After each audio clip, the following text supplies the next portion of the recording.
Bonjour, c'est Cathy, je suis au festival d'Anduze dans le sud de la France pour vous montrer en fait des sculpteurs coup de cœur. Et aujourd'hui, j'ai vraiment un coup de cœur pour quelqu'un qui est en plus une amie, qui s'appelle Caro et qui fait des choses vraiment géniales, très colorées. Enfin, vous allez voir tout ça. Et puis, elle va nous partager son univers. Vous me suivez ?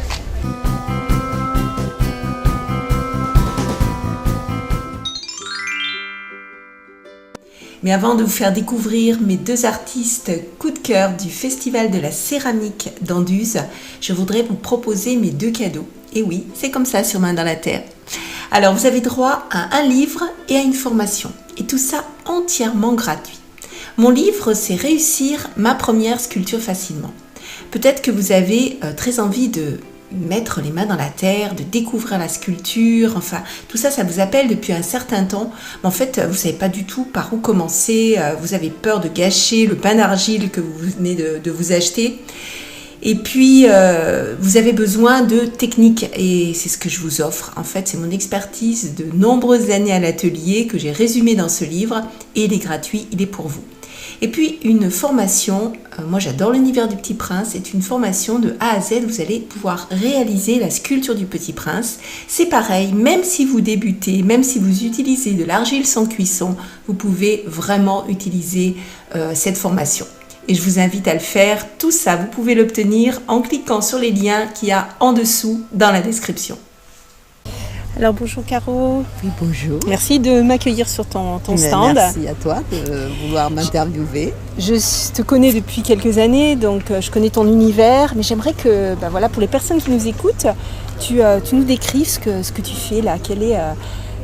Qu'est-ce qui t'inspire, par exemple, quand tu te lèves le matin ? Alors moi, mon univers, c'est le quotidien de chacun. C'est des personnages décomplexés, qui vivent leur vie. Je raconte des histoires, en fait. Je raconte des petites histoires. Et donc, j'aime les instantanés, l'humour, le côté un peu décalé. Oui, c'est ça, oui.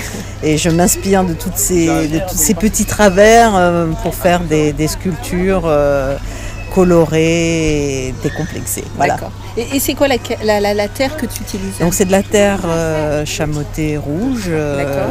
C'est du grès, c'est ça ? Non, c'est de la faïence. Voilà. D'accord. Donc il y a un premier travail de modelage ou de sculpture avec une première cuisson. Oui. Et après il y a un deuxième travail de céramiste. Vraiment d'émaillage. Voilà, c'est un gros travail d'émaillage. Absolument. C'est une technique un peu particulière qu'on appelle des émaux cloisonnés. Donc on cloisonne les couleurs pour éviter le mélange des couleurs et une deuxième cuisson à 1000 degrés pour obtenir ce côté brillant et coloré. D'accord, ok, super. Bon, je te remercie de m'avoir accueilli. Mais merci beaucoup. On se voit bientôt. À bientôt. Au revoir.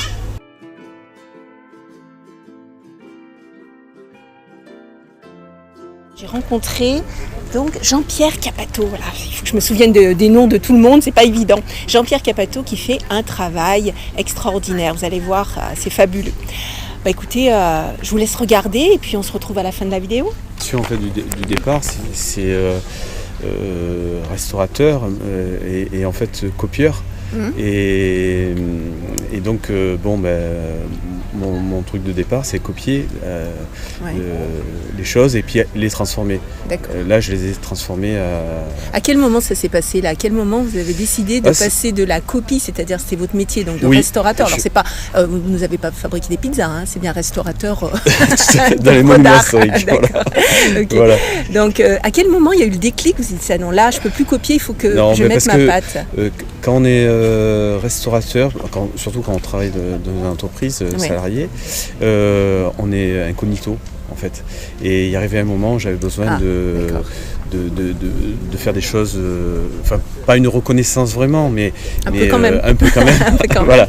Et puis d'autres, voilà. Et j'avais envie aussi d'une autre matière parce que je travaillais la pierre. Oui.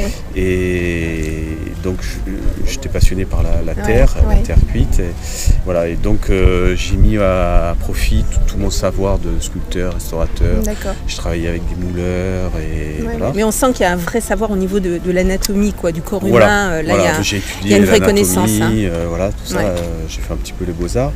Et voilà, donc j'ai mis tout dans le même, on dit, dans le même panier, et puis j'ai bien secoué. Et voilà ce qui en est sorti. C'est plutôt pas mal, hein, voilà. Franchement. Donc il y a beaucoup le corps humain, il y a aussi une forme d'humour, parce que quand je vois par exemple l'accordéon, là, je trouve qu'il y a une dimension aussi humoristique. Voilà, dites-moi un petit peu plus. Bon, alors après, après bien sûr il faut y mettre moi j'ai l'impression qu'il faut y mettre des titres, et bon, les titres des fois ils viennent un petit peu avant, ou c'est des fois sur un jeu de mots, tiens, accordéon, je peux c'est le titre qui vient avant, et puis après des fois c'est le titre qui vient après, mais il n'y a pas de règle en fait. Il n'y a pas de règle, il n'y a pas vraiment de règle. Mais je trouvais que c'était un petit côté pour finir la pièce, quoi. Et puis surtout pour pas se prendre au sérieux, quoi. Ouais, c'est ça, c'est bien ce que j'ai ressenti. Au niveau de la technique, on a évidemment, j'imagine que les gens me disent c'est du métal, parce qu'on a vraiment l'impression que c'est la question. Donc c'est quoi votre technique? Déjà la terre que vous utilisez, c'est quelle terre? Non. Enfin je veux dire, à la base c'est du grès. Oui, c'est un grès. C'est du grès. C'est un grès. J'ai choisi de faire la haute température par solidité de la pièce. Et après, progressivement, j'ai trouvé cette couleur en cumulant des émaux, plusieurs cuissons, des colorants céramiques. D'accord. Et voilà. Mais en fait, j'ai appliqué des techniques de patine qu'on fait pour imiter en restauration sur la céramique, avec les moyens de la céramique. Voilà. J'ai cru entendre qu'il y avait 3 cuissons, c'est ça? Voilà, c'est ça, il y a 3 cuissons. C'est clair. Voilà. Ok, écoutez, super. Merci infiniment de ce petit interview et de ce partage.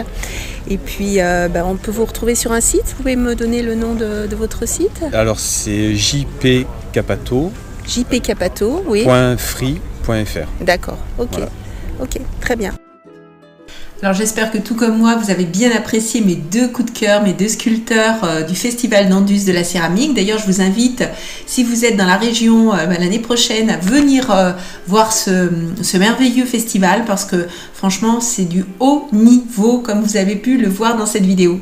Alors, n'hésitez pas à me mettre un petit j'aime, ça me fait toujours plaisir. Et puis, on se retrouve pour une prochaine interview ou un tutoriel, enfin tout ce qu'il y a sur Main dans la Terre. À bientôt, bye bye.